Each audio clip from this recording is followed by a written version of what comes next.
And this story we heard today is very important.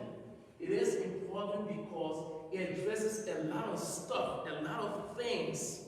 It is so rich in terms of spirituality. It is rich in dealing with the whole range of difficult issues, highlighting issues from disability from birth, and the suffering that comes with it, and how it impacts family. It highlights issues of discrimination due to disability, the issue of discrimination due to race and ethnicity that our nations is struggling with.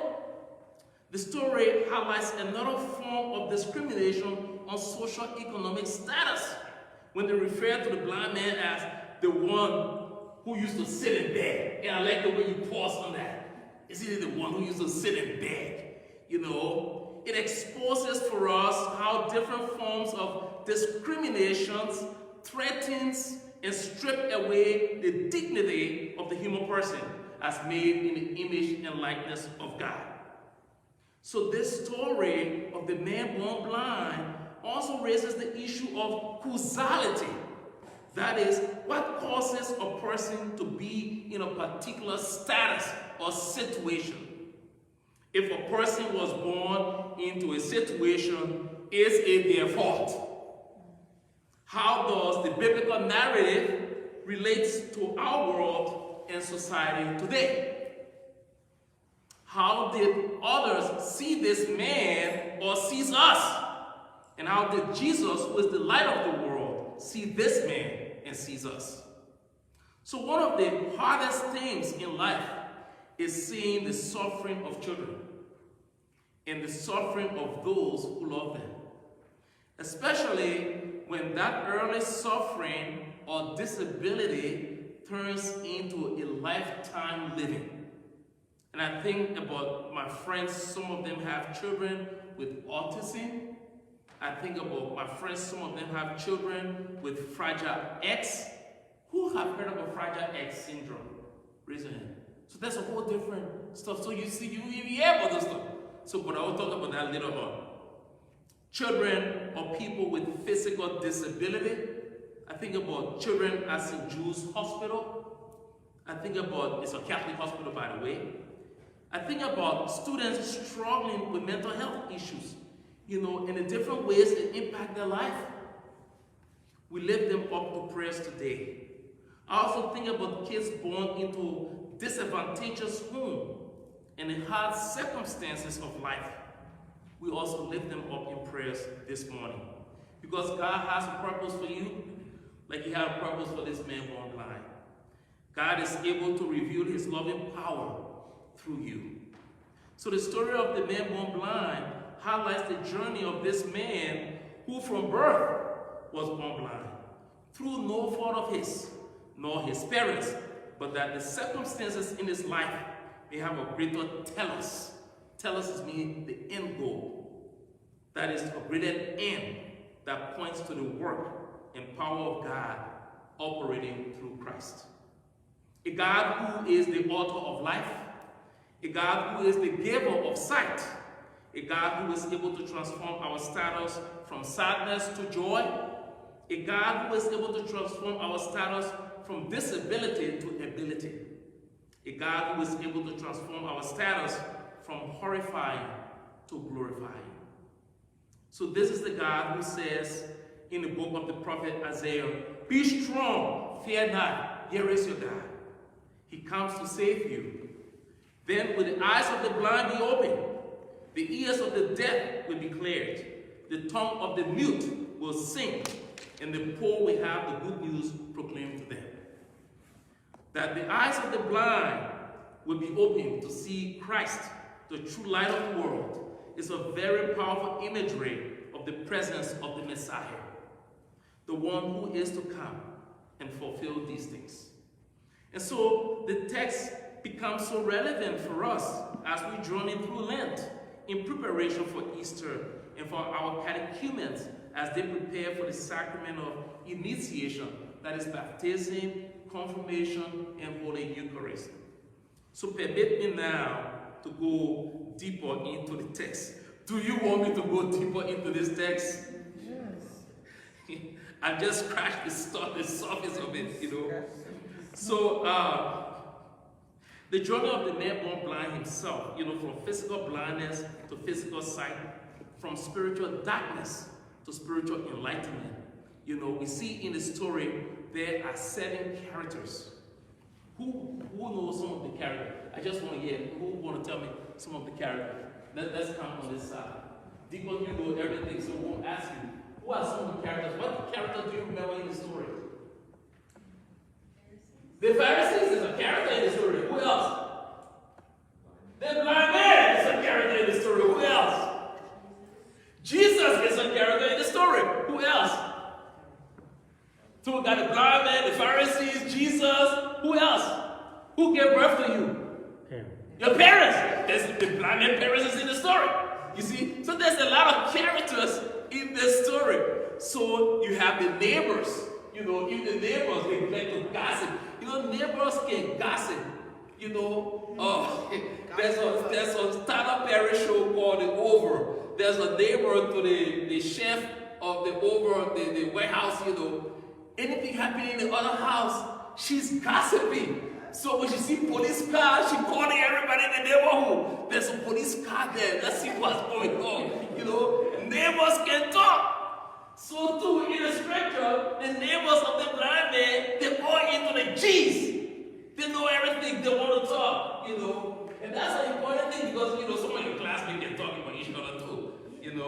So those things happen. So when Jesus was passing by, he looked at the blind man, and his disciple noticed, and they called Jesus' attention and said, Master, Rabbi, who sinned? Was it this man or his parents that he was born blind? And Jesus said, no. Neither this man sinned, nor his parents sinned. In other words, whose fault? Was it his parents' fault? Did they do something bad, and now the child is suffering? Is this blindness a punishment for the parents' sin, or is it a punishment for the man's own sin? Now, if the man was born blind, what sin could he have committed prior to birth? Did he somehow commit some form of sin already in his mother's womb? So these questions, is that causality, what causes? So this was probably not the most compassionate thing to say, but the disciples were curious and they wanted to know an explanation to such suffering. And that is an important thing, explanation to suffering. But Jesus is merciful and he answered the question, but not in the category they used. They wanted an explanation for the cause of this man's blindness. But Jesus gave them an explanation, not in the category of cause, but in the category of purpose. Purpose is a very important word on the journey of life. What is your purpose? What is the purpose for this? It's just what caused this, but what is the purpose of this when something unfortunate happened? So, from purpose and how that fulfills one's destiny. So Jesus tries to correct the mentality by teaching the disciple that sin in the past don't always correlate with suffering of the present. The decisive explanation for this man's blindness is not formed by looking at his cause or whose fault, or rather by looking for his purpose in his life and what God is able to do in such circumstances. I want to highlight, how the blind man received his sight. Jesus made clay with saliva. He smeared the clay on his eyes. The imagery of clay. So now Jesus, yesterday when we had a retreat, we talked about, why we celebrate Mass on Sunday. Because we said, the old Sabbath was for the old order. And then Sunday, the day of the Lord, that's the new creation. We said Adam, the first Adam. Jesus is the new Adam. He gets it right. So too, in Genesis, God used clay to form human being. You see that? So now Jesus is going back for the new creation of this man. God breathed into clay. Jesus put his saliva within his saliva is breath, and smeared this man's eyes and said, go wash in the pool of Siloam. And the man came and washed his eyes, and he came back able to see. Those who make the pilgrimage to us, to the Holy Land room, we go to where that Siloam is, to see. It's dry now, but we go there to see where that miracle took place. And so this is how this man got his sight. Now what is interesting, about this man's regaining his sight is this. He made a journey from blindness to sight, to seeing. A journey from darkness. Imagine somebody is blind and put just close your eyes, for example. It looks dark. When you just close your eyes, it looks dark. His whole life he's been in that darkness. And now light has shone. A journey from sadness to joy. A journey from being a beggar to now becoming a disciple. Because when we encounter Christ, our status change into discipleship. So now this man has made a journey from unemployment to employment in the Lord's vineyard. Because as a disciple, you are following God, you're doing things for God, and all of that. So it's a total transformation that this man's status have changed. Now, this is another important point I'd like to highlight for you to see. When your life is changing, when good things is happening in your life, some people just want you to remain like that. They don't want you to change. They don't want good things to happen to you. And that is what is about to happen to this blind man. The neighbors, they start to gossip. Isn't he the one who was born blind and used to sit there and beg?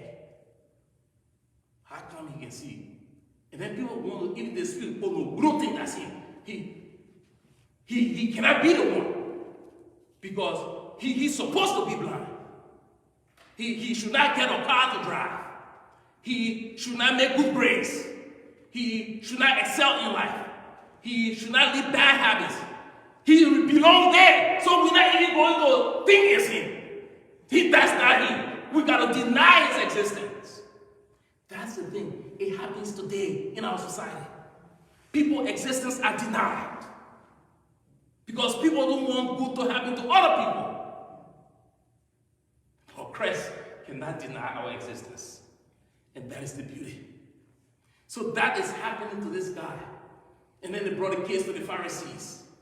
Pharisees now, they're the big boys in the land, they control the situation and, they all cocky and all of that, And then they said, no, okay, you said this, no. But we don't know who's affiliated with, therefore, that cannot be. Let's just find out. The Pharisees, they educated. So no, let's go find out from his parents because they gave birth to him. So they started to ask the right question. The parents come. Come.